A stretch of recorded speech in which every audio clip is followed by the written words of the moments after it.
The creative process isn't a clear straight line. Instead, it meanders and there are ups and downs and twists and turns. And whilst this can be incredibly frustrating at times, it can also be quite magical because, after all, we're creating something from nothing. In this video, I share with you how I got myself out of a creative block, and you'll see how I completely changed direction as I went along.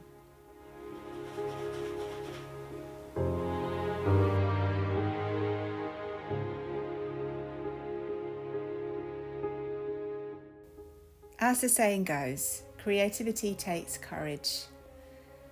When faced with feeling creatively blocked, I find it helps to take all pressure off myself to do anything that looks good and just to do something small and easy and throwawayable.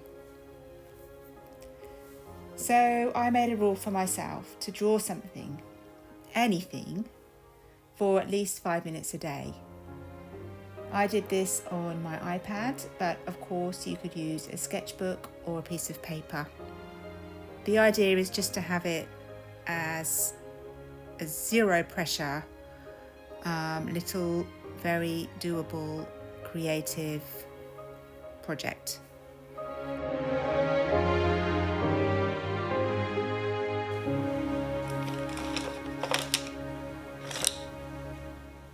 After I'd done a few sketches, I felt ready to move on to painting, but I stayed small. I started with some small panels. You could, of course, use paper or card. I just had these in my studio and thought they were a cute size. So you'll see I'm just blocking in some colours, and these are sort of landscape forms, which for me is a bit different to what I normally do, but I just wanted again to just be playful and curious and try something different.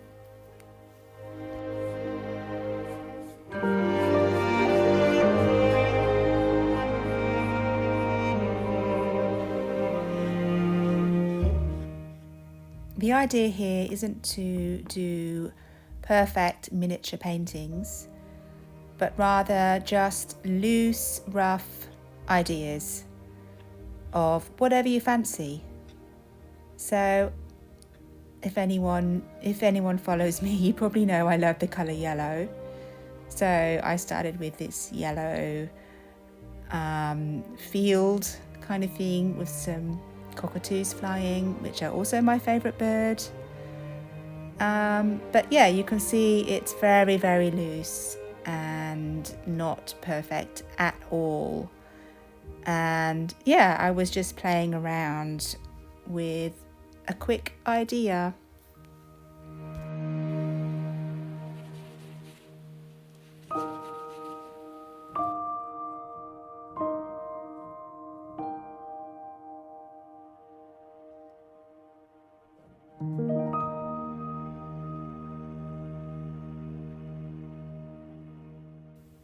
I think it's really important to make sure that you take breaks, and that's exactly what I did. So I was still not really over this creative block. I did the panels, and then I still wasn't really sure what to do, so I just put down the tools and went off for a bike ride and did not think about art making at all. And it was really, really lovely. I'm very lucky that I live in the Blue Mountains, so there's lots of lovely, lovely places to go in nature. I really recommend just finding somewhere in nature, wherever you are, whether that's just a small park or maybe you've got nice bushwalks where you are too. And just get out, get away from the studio environment and do something completely different.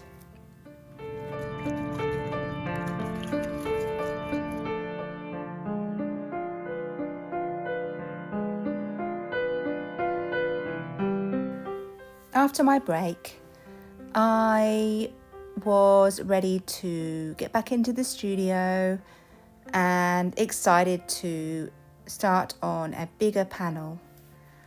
So I had these panels lying around from another project, so I prepped it and started making a bigger version of this smaller panel. And I wasn't really sure, again, where this was going to take me, but I thought, let's just give it a go, which is exactly what I did.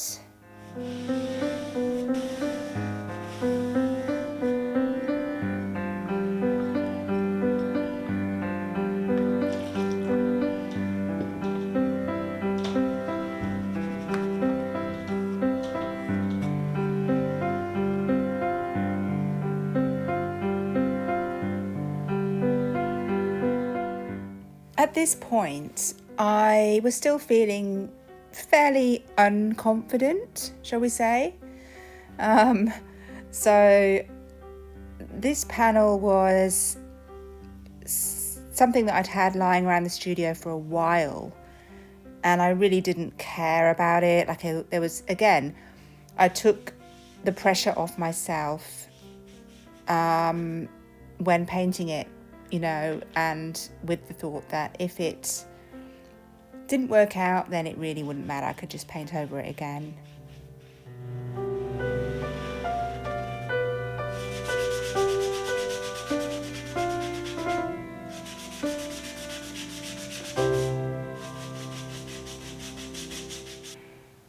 So now I've painted that background, I'm not entirely sure that I'm liking it, which happens, and that's cool.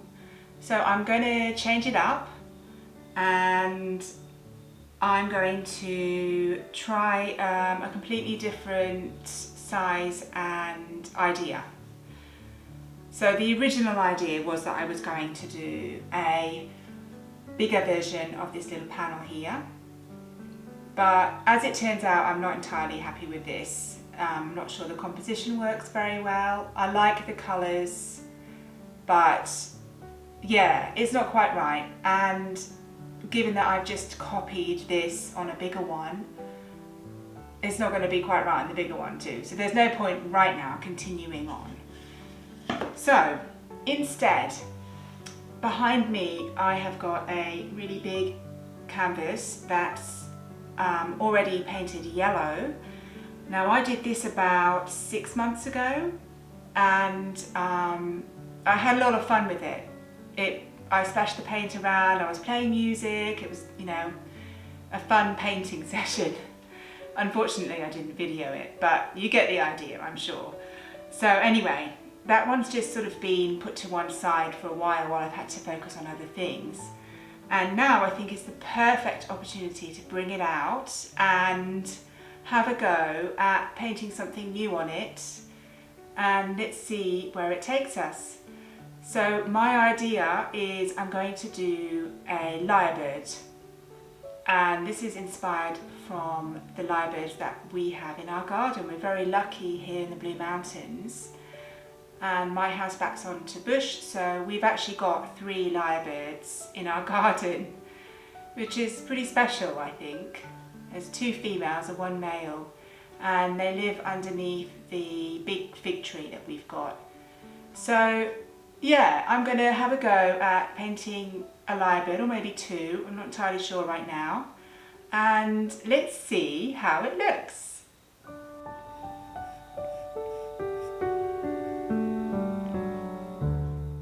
So I started with an iPad sketch.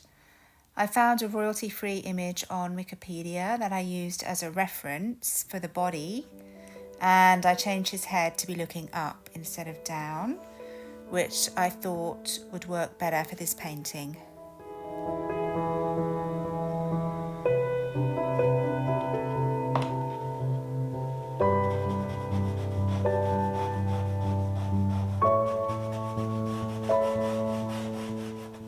This creative path that we're on is a lifelong journey. A friend once said to me, Flowers can't bloom all year round. And this has stuck with me. Be kind to yourself and know that it's okay to rest when needed, that we can't create masterpieces every time. And even when we make mistakes, we learn from them and they will help us be better for the next thing.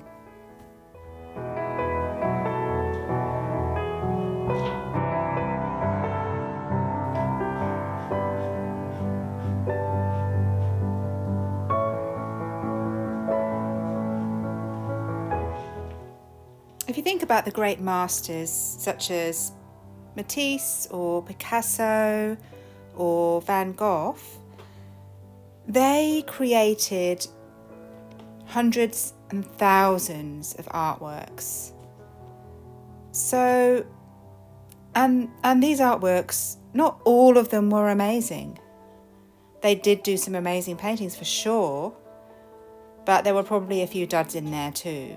So my point is, we have to just keep trying and we have to just keep going and not be too precious about our art. And let's follow these great masters' lead and focus on perhaps a bit more quantity over quality, in the knowledge that the more we do, the more chance we have of creating something good.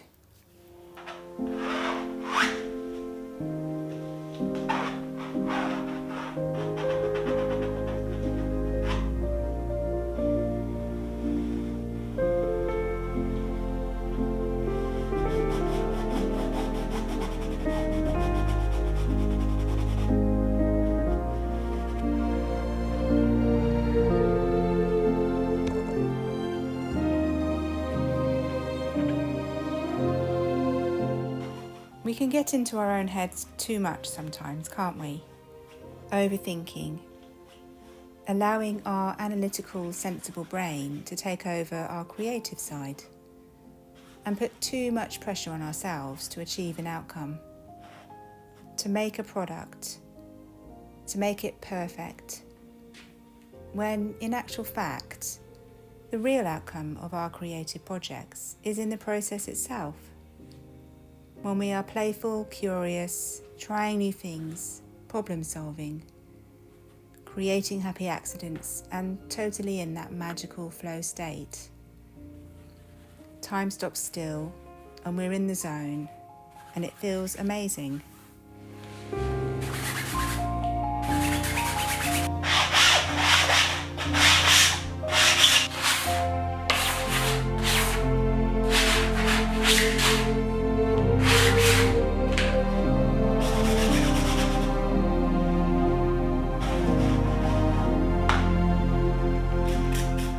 Before you know it, somewhere along the way, a new spark of an idea will spring to mind. This may be during or after a painting session, such as when on a walk, in the shower, or drifting off to sleep. Our brains work in magical ways sometimes, but we've got to get started in order to activate this magic.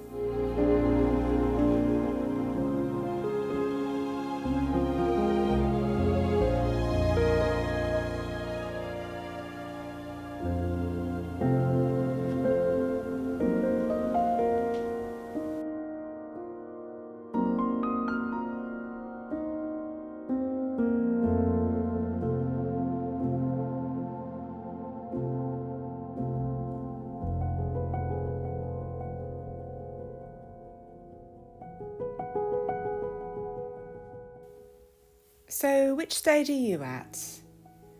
Do you need to step away for a while, take a break and rest? Or are you in that overthinking stage? Be honest and kind with yourself, and only you can know. I encourage you, my fellow creative friend, to make a commitment to yourself, to start something today. Do one line drawing. Do one small painting that takes less than 10 minutes. then do another, or leave it and do another one the next day. But just start.